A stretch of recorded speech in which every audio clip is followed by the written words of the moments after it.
Today's episode was recorded in Los Angeles, California on May 8th, 2026. Be sure to check out our other episodes, including one with Noah Cyrus on afterlife science. Don't forget to click subscribe, and please rate the show on your favorite podcast platform. Compersion first kind of came about in the 1970s. A polyamory living group in San Francisco kind of coined it to help define this emotion that they were feeling that we didn't have a word for in the English language. In German, it would be Freudenfreude, which is the opposite of Schadenfreude, the joy of the misery of others. So the opposite would be joy of the joy of others. So compersion is a positive emotion or thoughts that people who practice non-monogamy have that is due to their partner having joy or pleasure or gratitude with another partner.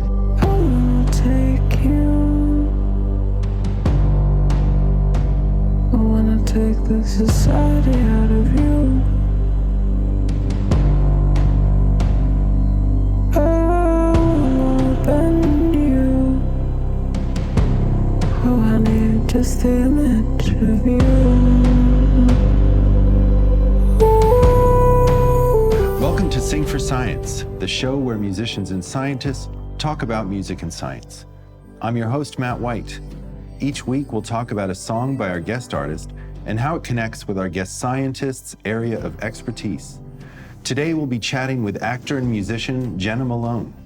Jena's album Flowers for Men explores identity, desire, and transformation through a series of deeply personal songs about love, selfhood, and reinvention. One of those songs, Set Your Sorrows Down, circles around the question, who am I to become now? While also pushing against inherited ideas about intimacy with lines like, I want to take the society out of you. In recent years, Jena has also spoken publicly about her experiences with pansexuality and polyamory, making Flowers for Men one of the few recent albums to openly explore non-monogamy, queer identity, and self-transformation through an autobiographical lens. Also joining us is Chapman University psychologist and research fellow at the Kinsey Institute, Dr. Amy Morse. Dr. Morse has spent nearly 2 decades studying consensual non-monogamy, and her research examines everything from stigma to the psychology of relationship structures that exist outside conventional monogamy. Amy's work has also helped reveal just how common non-monogamy actually is, despite the fact that it remains heavily stigmatized and underrepresented in public life. The stated goal driving all of Amy's work is to use science to address social issues such as discrimination with the hope of moving up and onward. The title of this week's episode on the podcast is Set Your Sorrows Down: Dismantling Stigma with Non-Monogamy Research. Hello, Jena and Amy. Thank you for coming on the show. Yeah, thanks for having me. Yeah, what fun. I'm so excited. Same. So you have, I want to start by talking about the record a little bit. You stumbled upon this genre you call sci-folk, not sci-fi, but sci-folk. No, sci-fi folk, yeah. Sci-fi folk, yeah, Okay. So is that in reference more to the lyrics or the kind of tonal palette? I think the tonal palette, I think that alt folk it definitely exists. I think folk music has always been something that I've looked to for risk-taking and songwriting, you know? I always find that it has such a potent space to remember cultural phenomena, societal identities, political uprisings. You know, it's a really, it almost has like a historical placement. And I got to a point, I think, that I was really craving new stories, new myths, new understandings of what it was to be human, because often we look to podcasts and film and music and books to help us understand what it is to be human. And I just found a lot of the stories that I was looking to, I don't know, I wanted something different. I just didn't feel myself fully reflected there. And so I felt like I wanted to tell stories that was of the earth, very of the people, of the now, but also kind of from a future tense, maybe looking back and telling stories from to former selves and potentially future selves. But I also think that I can't help but think from a sci-fi lens as a mother. I think I'm constantly looking at what is happening in the now, and then all I see is how we got there and where we want to go. I'm curious, the connection between sci-fi and being a mother, is that coming from a place of crisis management? Is that what you're saying? I kind of latched on to pre-predictive when you said that. That seemed to be the most sci-fi sounding. Yeah. Well, it's sort of pre-predicting needs is sort of something that I think all parenting, tending caregivers do, is understanding what is needed and then at what time and then when it should be available, which then creates schedules and routine. And schedules and routine become a life, And I think that if you think about it that way, our day-to-day becomes seed work for the future, and what are we planting in our day-to-day? And I think parenthood potentially has a lot of thinking about how can I give something today to basically create something for tomorrow, which is very sci-fi, because you're you're envisioning a result that is not going to happen, right now.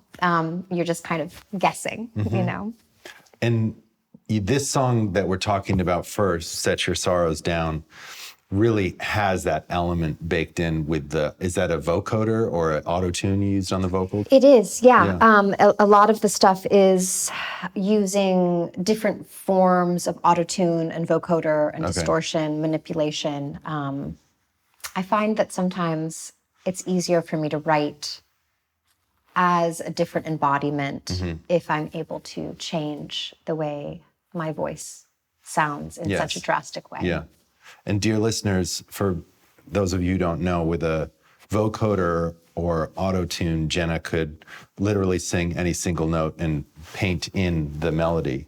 That said, did you perform the melody close to how it appears on the album, or did you just sing it in one pitch and then draw it in later? I performed it live and allowed it to be predetermined, so that basically I would pick an octave or a chord that I felt would work, and then just do different freestyles actually within that to see which pond I wanted to swim in. Okay.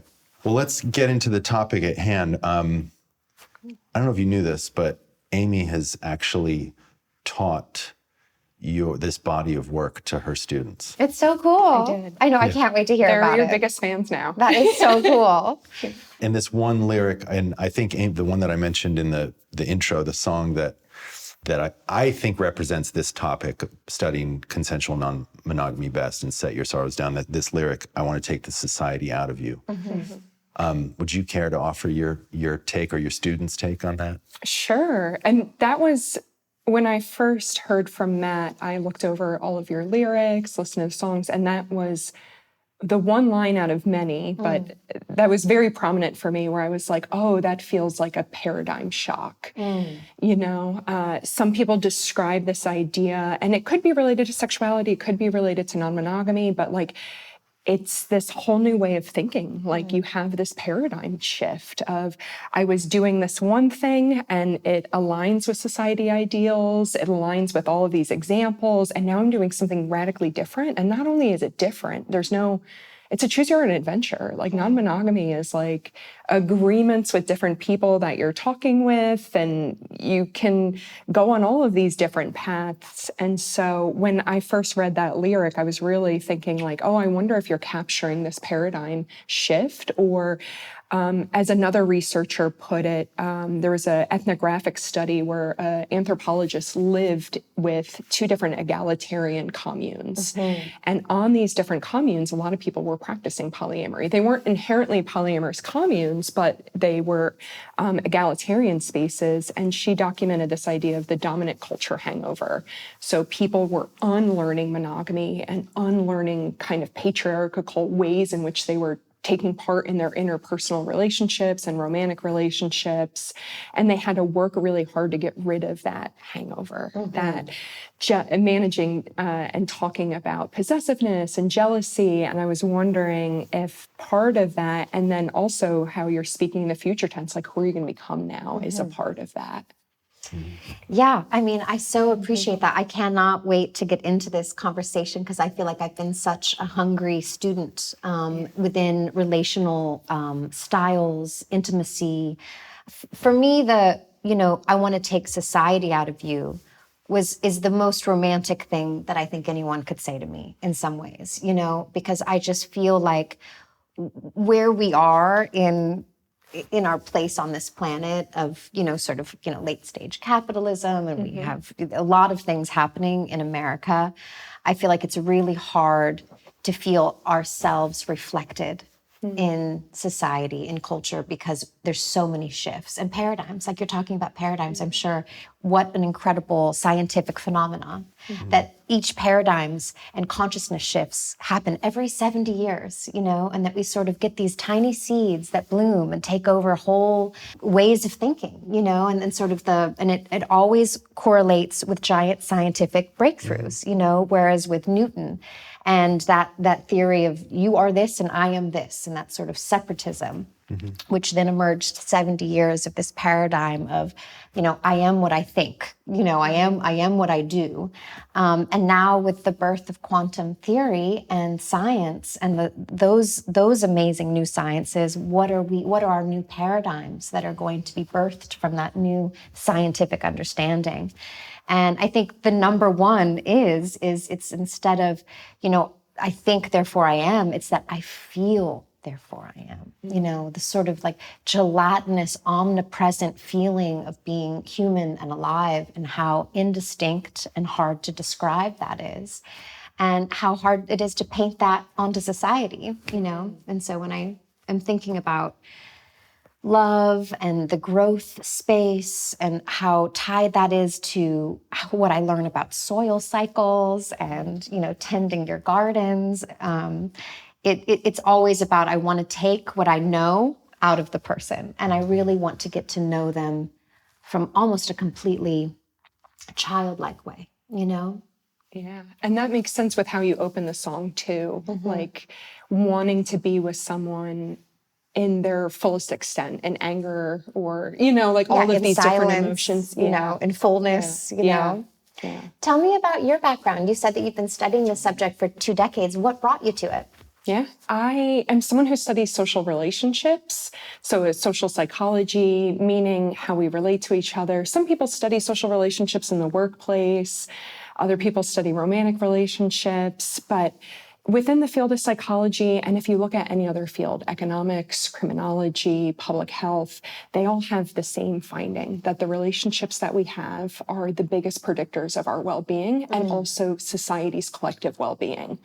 So research shows that when we have these supportive people close to us, like our romantic partners or family members, it's linked with a host of mental and physical health outcomes, career success, even economic success. And so I arguably study some of the closest relationships that we can have, these romantic and sexual relationships. And some people might look at my work and be like, oh, what she's doing is on the fringe, or she's studying alternative sexualities, or a small fraction of society could be doing this, but it turns out that a lot of people are engaging in non-monogamy, but we have this moral panic and this bias that kind of clouds our judgment in society, and it's also filtered down into science, and that we're not actually studying human behavior for what it is. We're kind of studying human behavior for what we think it should be. So my research tries to give voice and representation to people who practice polyamory or swinging or open relationships, or have just, pieced out of monogamy for whatever reason. I love that. And then just because I'm so interested, what was the class like with teaching or using some of the songs from the record? Oh, sure. So I teach LGBTQ psychology at Chapman University. And one of the weeks we talk about dating and relationships. So I let my students know about the institution of marriage and all about monogamy. And then also in that week, I teach them about consensual non-monogamy. And it was perfect timing in the semester because I hadn't taught about that yet. But I didn't want my students to go in with a bias trying to read your lyrics. Right. So I was just like, hey, I have this random extra credit opportunity. Okay, cool. I love an extra credit. and it's really on brand with my teaching. I show lots of documentaries and I try to get them to see science and other things. Love it. And so I gave them your music video, Barstow, Okay. and I gave them the lyrics, and I said, I just want you to respond to one question in 3 to 5 sentences. What do you think the artist is trying to communicate about her relationships, identity, sexuality, or some other facet? And I was completely blown away by their responses. Really? That's so cool. We had different interpretations when I first saw, and they also told me their process. Some people read the lyrics before or after, and so when I first read your lyrics at Barstow, I watched it simultaneously with the video because that was out at the time. And I really thought you were expressing like loss and maybe regret about a former partner. And then I come to class and I really think it's dyadic. I think this is maybe a really near and dear queer relationship that you had, and something happened and you kind of regret it. And then I get to class and a lot of my students are like, no, I think it's about her. I think it's about her missing herself. And I was just like, oh. That's so cool. That is so cool. I mean, I just think it's always so incredible to be able to use stories and art to understand science and by our bodies and our place in this world. Yeah, they loved it and had so many like just interesting takes and things to say, and interpreting, you know, your art in a way that I saw some of it, but then some of it I was like, oh, what a really beautiful lens. Yeah, it's so lovely when you can just birth things into the universe knowing that they're going to be held and looked at in 1,000 ways that you would never be able to, you know? It's like having kids, you know, where you're like, okay, I think I know what I love about you, but then they get out in the world and other people are like, gosh, he's so this. And I'm like, well, he's that? You know, is he that too? It's so sweet. It's a similar lens of what I've learned in different relating styles is knowing that there's 1,000 different ways to love someone and to love something, you know? And I think it's so interesting how you were talking about how when we go back to that lyric of I want to take the society out of you, and how we think it's so much of patriarchy and sort of this very black and white understanding. I noticed that as I was traversing down those lanes, it was really when I was trying to whittle down what it was about my inherited beliefs around romantic love and partnership and, you know, sexuality, was the hierarchy that I had inherited, you know? And I think that it was really sweet because it led me to this concept or relationship style, which is relationship anarchy. Do you teach that or have studied that? Oh yeah, sure do. Sweet. Yeah. Well, I would love to know your thoughts. I feel like it's such a new thing. I never get to talk about it with anyone. Yeah, well, you can take the floor first. Like, how are you kind of practicing it or like thinking about it? I think when I was tiny, anarchy was a very loaded word, you know? Like, I feel like it was another word that I was given by society that was probably, like, everyone was like, it's so violent, it's so crazy, it's so chaotic, it's so messy. And then you look at it and it's really just saying, like, it's an anti-hierarchical dismantling of power. It's saying that everyone deserves power. Everyone not only deserves it, but has it, and has the sort of space to cultivate their own power and autonomy and capacities in any which way. And I feel like when I started understanding that, I was like, oh, right. Like, I used to think that romantic love was you find a partner, you know, and this was backed by hundreds of movies and books and shows and, you know, magazines. And they sit like kind of higher up than everyone else in your life. And that seems like so romantic. And so that I started idealizing this love where someone would put me at the top of their pyramid, at the top of their thing, which then breeds this understanding of devotion, and you make sacrifices and everything kind of gets pushed down for the upward celebration of this one thing.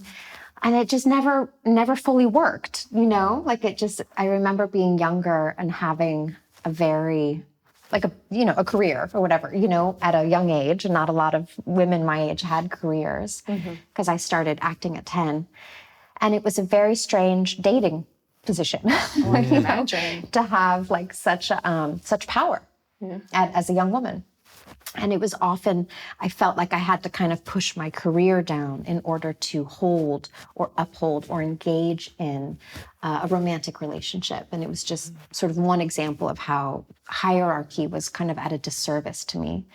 And I feel like when I became a mother, that's when the hierarchy was at the most disservice to me, is because I realized, like, I love my son. I'm never going to love anyone like him. And I know I want partnership, and neither will be more important than the other. And if I don't have a wildly potent and deep self-love, I'm never going to be able to give to anyone else, you know? And I can't put that ever on the back burner again, because it's so necessary for me to fill all of these other cups. And so all of a sudden, all these vessels emerged, you know, and I was getting to choose what kind of love went in each vessel. Instead of prior, it was like, everything has to be in one. Yeah. Go to Target, get yourself a vessel. It's like, no. That to me is so incredibly profound. You've said it just now, but I'll say it again. This is what you said about the record. As soon as my son was born, I know I'd never love another human like I love him, and started questioning the very traditional ideas of monogamy that had been ingrained in me. I began reading about polyamory and exploring different relationship styles, and some of the most honest songs I've ever written came from learning to navigate love from a new perspective. Now, to me, this idea of connecting familial love with romantic love, I think that is truly radical, you know? But listening to you talk conversationally, it makes perfect sense. Right. You know what I mean? I think that like that really opens up the floor to talk about love in different ways, and especially in terms of a paradigm shift. To hear you talk about, hold those two things at the same time, love for your son and intimacy, especially with multiple partners. You know, there seems something seems very grounded and groundbreaking about it. Yeah, it's so funny how it's the simplest concept sometimes that really break the whole building, you know? Yes. Like it's sort of once we kind of, that's how you know the building's not built in the right way. Yeah.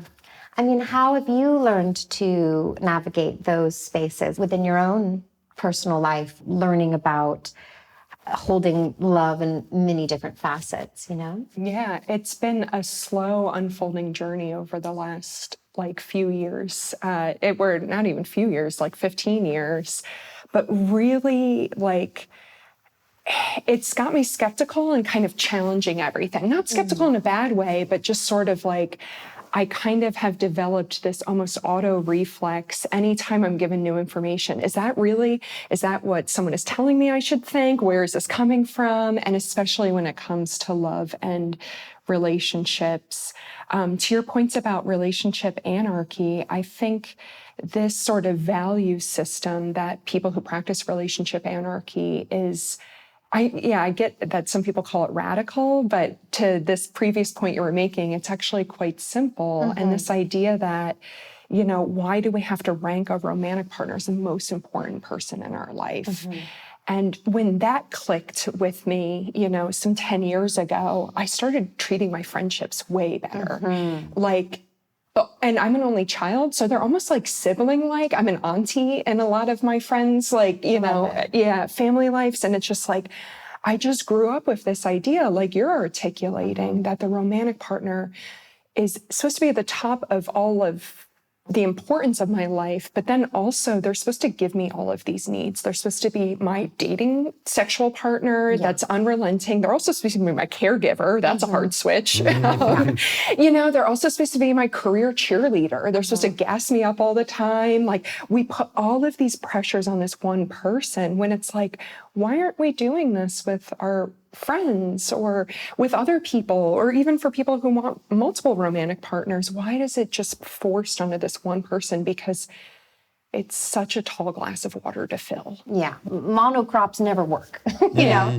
It's just if you're making a garden and you're gonna eat from that garden and all you grow is strawberries, you're gonna be wildly inefficient. You know, your soil's not gonna be great, everything's gonna be lacking. It finally clicked for me when I was thinking about relationship anarchy as this garden, because it's really hard to explain to someone how my son is not above other things in my life. Because people often think, even within that, of just like your kids have to come first. And I was like, but how does that work within the anti-hierarchy? You know, how do I understand my love of family and my son with my love of myself to the love of my career?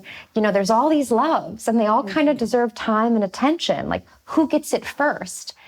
And when I thought of the garden, it really helped me because it was like, I'm growing everything that I need. So I have everything I need. And sometimes it's strawberry season, you know? And I'm never going to shame the oak tree for it not being a strawberry during strawberry season. I'm going to love that oak tree regardless. And that oak tree knows that in the fall, it's going to get all of me. And that's how I felt it with my son, is that sometimes he's in season, right? It's his bloom. It's my focus. And sometimes, you know, his summer quiets and I move into a fall where all of a sudden I have long stretches of self-love. I have long stretches of sexual freedoms and explorations, and they're all perfect and glorious. And it's okay if sometimes they're only expressed for a month, a year, you know, it doesn't have to be perfect. It's just so much less stress, you know? And that thing of like, a partner has to be all of these things. When I first read about relationship anarchy, there's this amazing diagram online. I don't know if you ever saw it.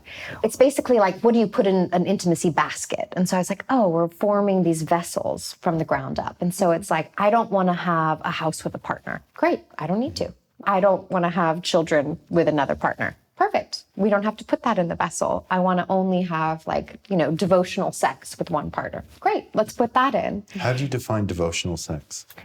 It's so funny. As much as I've tried polyamory, I've been celibate, I've been monogamous, I find that I'm in my best bloom when I'm more devotional to one partner. I see. Yeah, I have a harder time navigating multiple sexual relationships. And how do you distinguish that from monogamy? Well, I don't. It's the same. I just don't always love using the term monogamy. I find that it's like calling, you know, the fridge an icebox, you know? It's like both work. Yeah. I just think that I like talking about sexuality via our fantasies and our kinks and because those are things that don't get talked about as much. And I think devotion is one of the most beautiful kinks we can have, you know? Like, if you're really into being devoted to one person, shout it from the mountaintops. So effing cool, you know? But it doesn't have to be like, I don't know, like, it does. My kink doesn't have to be yours, you know? And I think it's an easier way to understand relationship styles of just like, what do you want from it? How do you want to build it? You know, it's your house, it's your garden, you get to live in it, you know? What are the most common stigmas you encounter in your research towards consensual non-monogamy? The short answer is you name it, and it's negative. The longer answer, so this was the first type of research that I did about 15 years ago or 17. And I was trying to understand with my colleagues, what does the stigma look like towards people who practice non-monogamy? And so one of the first studies we did, we randomly assigned people to read a short story about fictitious characters. And so we named the characters Sarah and Dan. We tell you all their backstory. So imagine reading the story. You know exactly who Sarah is. She works in marketing and Dan works in business. They just adopted a puppy. And you get all of these details. So by the end of the story, you've formed an impression about this couple. And in one of the fictitious stories, they're in a monogamous relationship. And in another, they're in a consensually non-monogamous relationship. So as a scientist, we know if you're rating these people differently, it only has to do with the type of relationship that they're in, because all of the information is the same. Right. They're same careers, they love each other. And then we did this type of study. We made Sarah and Dan swingers, we made them polyamorous, we made them married, we made them old, we made them gay, and we found the same findings no matter what we did to these fictitious characters. People, when they perceive people in monogamous relationships, they have a halo surrounding them. They're perceived as having better quality relationships, higher trust, higher satisfaction, higher commitment. They're also perceived at being sexually safer. They're not the ones spreading STIs, it's other people. And they're also perceived as just generally better good people. So monogamy is associated with things that should have nothing to do with monogamy, like being a generous tipper or paying your taxes on time. Wow. Other research over the years have found that like disgust underlies that a lot of the time. People also find them as like less intellectually capable. Like you just kind of name it and the stigma is there. Like stupid? Yeah, yeah, absolutely. Okay. And think of a trait to evaluate, and it's usually not associated with non-monogamy. Wow. So we call that a halo effect in the field of psychology. Monogamy is just seen as like the thing to do. Okay. And now fast forward to some of the reporting that you've encountered, specifically about how much more common it is than we might assume. And I'd also appreciate if you could kind of dive into the phenomena of underreporting among women with sex and overreporting with men, and how you correct for that. I think getting into the nuts and bolts of how you study this. Yeah. I wouldn't say it's a fringe topic, but it would seem like an elusive one. Yeah. You know? Yeah. I like the way you put that too. So we'll reveal why it's not fringe in just a moment. So about 10 years ago, my colleagues and I at the Kinsey Institute, we wanted to understand how many people have ever engaged in consensual non-monogamy in the US. Somehow we're the first people to even document this. Wow. First estimate. I know. And so exciting. And the US is like kind of obsessed with polling. Like we know how many people have a red car. Like we have all this information, but we've never polled people on what type of relationship they're in. Wild. So 10 years ago, my colleagues and I do this study, and we find that 1 out of 5 people in the US have engaged in some form of consensual non-monogamy during their life. So it could have been swinging, polyamory, it could have been relationship anarchy. And for perspective, that's as common as how many people have a pet cat in the US. So it's a common type of behavior. Just people aren't talking about it. Fast forward to last year, we did the same study again. So 10 years later to see, has this prevalence increased, decreased, stayed the same? What's going on over 10 years? That number is now up to 1 out of 3 people in the US. That's wild. Have engaged in consensual non-monogamy. And so to your point, Matt, yeah, I don't think it's fringe. But when I first started this research 17 years ago, people would be like, what, is that like 1 out of 1,000 people do that? And I'm like, I don't know. We don't have the answer. One day I hope to have funding. And so now we know it's really common. And to address this idea of social desirability, so we wanted to know, is there a certain kind of sector of society that is more or less likely to engage in consensual non-monogamy? So we looked at, is it related to people's race or socioeconomic status? And we found that there were no differences based on people's political affiliation, meaning Democrats, Republicans are engaging in non-monogamy at equal likelihood. There was no relationship with people's education level, income level, where they lived in the US. So Midwesterners are doing it at the same rate as people on the West Coast. And we found a lot of these no differences across really important factors. But we did find that lesbian, gay, and bisexual people are about 3 times more likely to engage in non-monogamy. And we also found that men were slightly more likely to say that they engage in non-monogamy, which is interesting because in a different study, I also found that men compared to women who are cis and heterosexual are more likely to say that they want to try non-monogamy. Like their willingness is sky high and women's is like moderate. And so that started to get me to think, like, I wonder if social desirability is at play. So social desirability is this idea, and we all do it. Like if your doctor asks you how often do you exercise, you're like, oh yeah, really regularly. Like we lie to our doctors, you know? And we even lie on anonymous surveys. So, and we do it in ways that align with societal norms. So men might be likely to express really high willingness for non-monogamy or even lie about maybe engaging in it because it's completely aligned with masculinity norms for dating, where women, fear of social appropriation or slut shaming, might underreport their desire for multiple partners on survey research. So that could be happening. We figured out ways in the science to kind of get around it. I'm doing that study now, but I don't have the results, unfortunately, yet. But is non-monogamy in this context with men over-reporting the same as consensual non-monogamy, or? Yeah, consensual non-monogamy is kind of a mouthful, so I'll usually Yes. drop the Okay. consent part. But non-monogamy could also refer to infidelity, but that's not what I'm talking about. Okay. Yeah. Yeah, there's so many thin lines. I remember when I was sort of entering into the E&M, I mean, it was sort of whatever, ethical, consensual, is I really started thinking, I was like, what is it? It's very rare that there's things where it's like, this is ethical, this is non-ethical, but that's also late-stage capitalism because so much is touched by the lack of ethics and the lack of values and the lack of, really wanting sustainable humanity, which is cool. So I feel like potentially we could just adapt it to everything, like if that's an ethical burger or is that a non-ethical burger? But what I was realizing, I was like, my friends were like, what are you doing? And I'm like a single parent. It's like, I'm not the face of non-monogamy in a lot of ways, And I was like, it's the same thing that you do when you're dating. You date multiple people until you figure out what you like.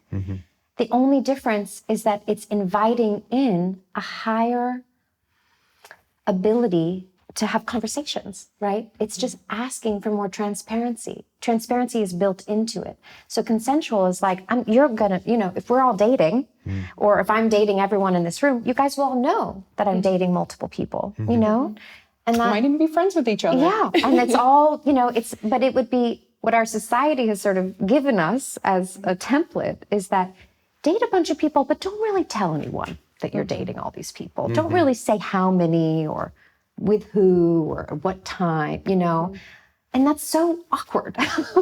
So like we're all doing non-monogamy in a lot of ways, but we're doing it without the emotional intelligence, which just doesn't make any sense because without that, you can't grow, you can't shift, you can't find things that are, it's so strange. It feels like you're doing it blind. So I do appreciate these results because in some ways, I think in a blind survey, a lot of people would be like, well, that is kind of non-monogamy. I was dating, three guys at once. But the difference there is that you weren't being open about it. The ability to be like, I'm seeing two other people and I'm only having sex with one. What are you doing? These are radical conversations that is very hard to have. But it's like a snowball effect, right? One tiny little question, then all of a sudden becomes this unraveling of vulnerability and intimacies. And you're touching things that have never been touched before within emotional honesty and intelligence. And I feel like that's when it gets really potent and really human and really cool, is because whether or not you're having sex with multiple people, for me, doesn't really matter. That's not the question. Is that, can you communicate your desires?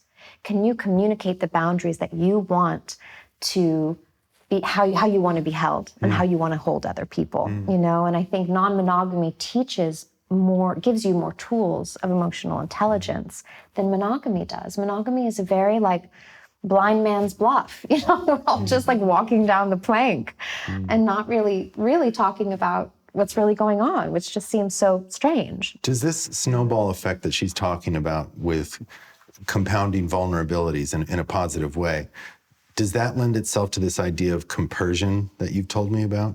Yeah. Had you heard this word? Oh my God, I love compersion. It blew my mind when I learned about it. I was so excited. Yeah, can you Yeah, it definitely does. So compersion first kind of came about in the 1970s. A polyamory living group in San Francisco kind of coined it to help define this emotion that they were feeling that we didn't have a word for in the English language. In German, it would be Freudenfreude, which is the opposite of Schadenfreude, the joy of the misery of others. So the opposite would be joy of the joy of others.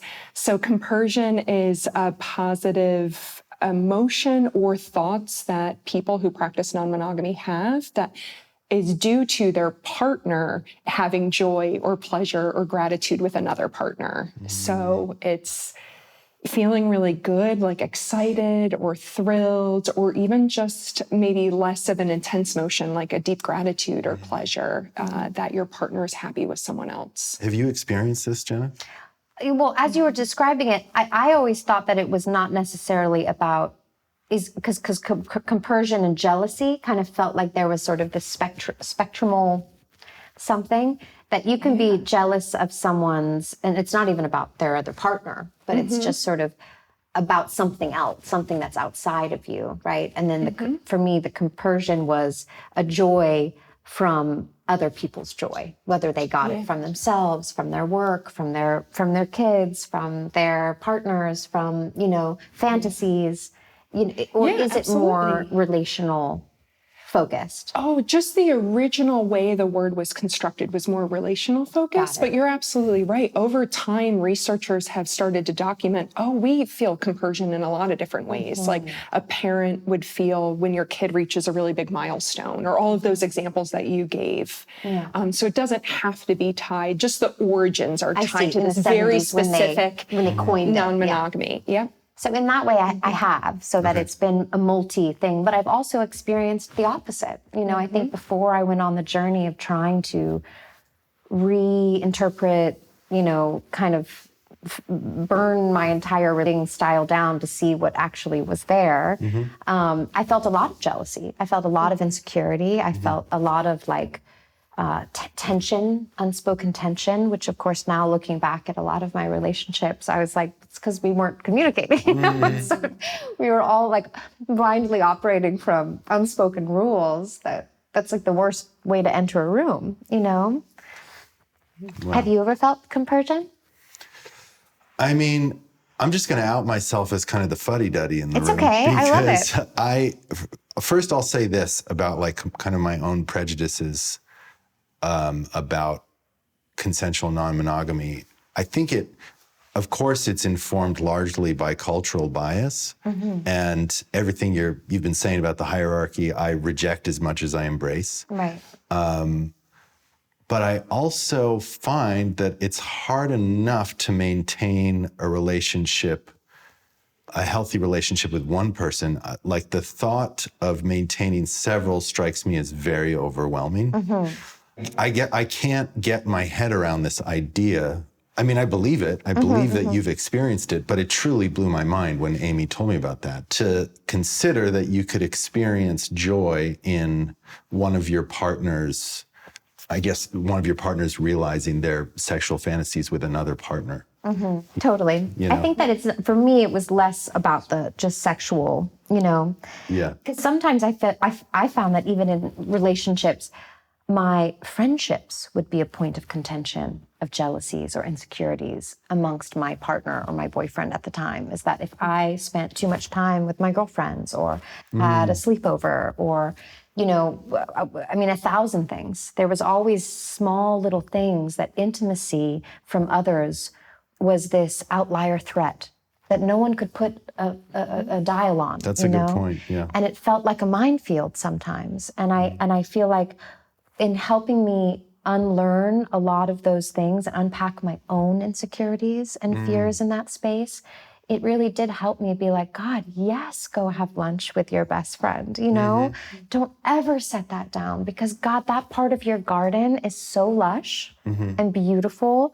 I would never say, because now I'm growing avocados, that you can't have oranges. Yeah. I mean, it's just it doesn't work like that. Yeah. And nature is the most beautiful educator in that, is that look at how copacetic certain growing things are. The three sisters, Yes. Things grow well together. Things adhere, they genetically mutate. We form whole new understandings just by being in proximity and being honest, And so just imagine for you, potentially, what there is to learn into those areas of proximity with a little bit of confidence and potentially, it's a lot of self-growth. At the end of the day, for me, it wasn't even about my partner. It was all about me, I completely recognize that. And again, I think it's opening up for me this idea that all of these different relationship structures can exist on the same level. And so when you're talking about how compersion and jealousy can apply as much to a friendship or a work relationship as it can to another romantic partner. Yeah, because intimacy, all of it, right? Yeah, it's wild. Of course, yeah. I love how fast science moves. And like you said, this is an elusive, potentially emergent science that we're finally kind of paying attention to. And I just wonder, what's some of the new discoveries what's the next filtering Yeah, great question. And there's so much to do. Now people are studying, like, what are the benefits of practicing non-monogamy? Like, people have found unique benefits, meaning people who practice non-monogamy say these things, but if you ask people who practice monogamy, is this a benefit of your relationship? It's not top of mind. Right.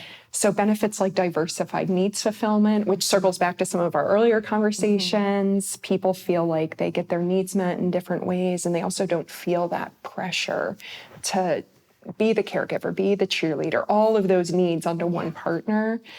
Another benefit is activity variety. So people just have a really beautiful, busy social calendar, and it has nothing to do with sexy time. It's like, I am friends with my partner's friends, or I have this one partner who got me into this hobby and I've never done this before. So they just have this really robust social life.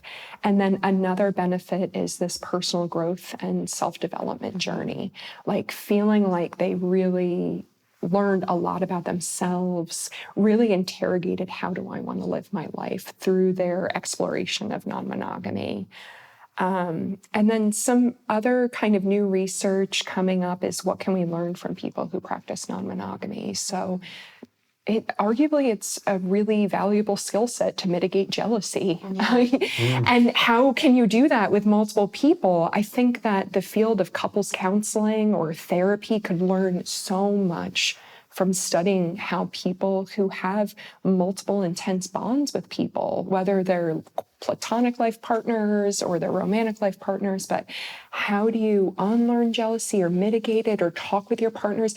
People who are practicing non-monogamy are doing things differently than people who are practicing monogamy. And I feel like that research is really going to hopefully maybe even transform the way that we think about therapy, and even people in monogamous relationships could benefit from it. Yeah, definitely. Yeah. I just want to ask, can you lay out for me, practically speaking, what is a healthy way to set up a polyamorous dynamic among, say, 3 people? What's 1 or 2 ways that it's implemented? I mean, I'm talking like brass tacks scheduling. Absolutely. That is really a part of it. Shared schedules. Yeah. So a lot of people are not necessarily trying to replicate monogamy, meaning people who practice polyamory tend to be emotionally, sexually, and romantically close to multiple people, where people who practice swinging or open relationships typically keep the romantic and emotional exclusivity at a couple unit, and then they just have sexual relationships with other people.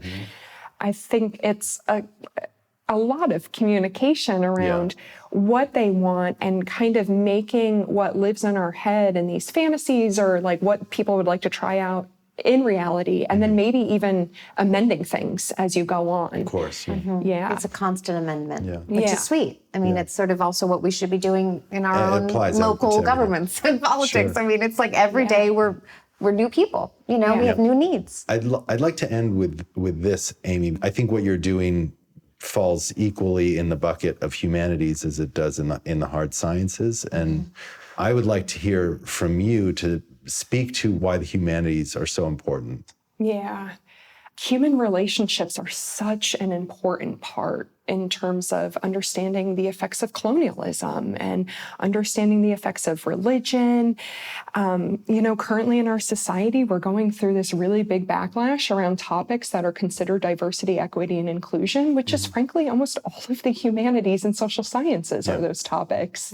Our personal identities, racism, sexism, and it's just incredibly valuable to study these things. And we've all heard this, so history does not repeat itself. But then also to, strive for a society where there isn't so much inequity and there isn't so much poverty and violence and harm. And I feel like the window to figuring out what that looks like and restructuring society and policies and educating people about how to be good citizens and to treat each other well is really coming from that work in the humanities and social sciences. When you said earlier that the health of our human relationships contribute largely to the health of society at large, I think that is motivation enough. Yeah, there's economic gains. There's less crime when people are in good relationships. There's better career success. So it even feeds capitalism if we're in a capitalist society. But the importance of good quality relationships has these tremendous societal impacts. In addition to they simply make us live longer. Having supportive people in our lives, we have a longer lifespan and we have less chronic disease, less mental health issues. So it's beneficial for us and then the collective well-being of our society. And so the role of the social scientists is to kind of provide a bird's eye view of, simply put, what's working and what isn't and how we've got here. Yeah, and how to intervene. A lot of times we use the data from humanities and social science intervention points. So how do we give better needs or resources to this population that might not have the same health outcomes as another? Or sometimes we use this research to make really big policy and legal decisions, the way our law is structured. Yeah. I love it. Thank you both so much for coming on the show. This was tremendous. Thanks for having us. Be sure to check out Jena's new album, Flowers for Men, and you can catch her on tour this summer. For more information, please visit jenamalone.com. To find out more about Amy's research, you can visit her website, amycmoores.com. Sing for Science is co-produced by Talkhouse and made possible in part by a grant from the Simons Foundation. Our music is by Panoram. Social media director and video editor is Sina Yousefzadeh. Location recording provided by Alex Waxenbaum, and our digital producer is Keenan Cush. If you like Sing for Science, the best way you can support us is to give us a review, tell a friend about the show, and subscribe on your podcast platform of choice. For more information, please visit singforscience.org and follow us on social media at Sing for Science. Thanks for listening.